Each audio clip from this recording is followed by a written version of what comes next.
আল্লাহ তাআলা বলেন শয়তান হলো তোমাদের প্রকাশ্য শত্রু, সুতরাং তোমরা শয়তানের সাথে কোনো রকম আপোষ করবে না। শয়তানকে তোমাদের ওয়াসওয়াসা দেওয়ার জন্য কোনো রকম সুযোগ তোমরা দেবে না। সাউন্ড বাড়াই দেন। এই পৃথিবীতে এসেছি, পৃথিবী থেকে বিদায় নেব, কথা কি ঠিক না ঠিক?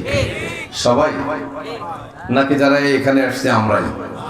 যারা আসে নাই তারাও, হিন্দু হোক, মুসলিম হোক, বৌদ্ধ হোক, খ্রিস্টান হোক, এই পৃথিবীতে মানুষ হিসাবে যারা এসেছে, অন্য প্রাণী বাদ দিলাম, মানুষ হিসাবে যারা এসেছে প্রত্যেকটা মানুষই মরণশীল, কথা বলুন ঠিক কিনা?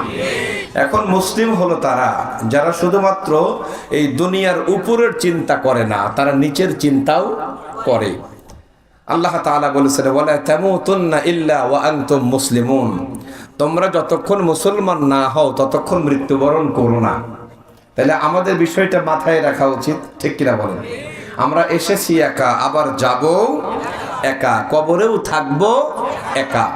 এজন্য আসুন আমরা কিছু পাথেয় সংগ্রহ করে তারপরে মৃত্যুর দিকে আমরা এগিয়ে যাই।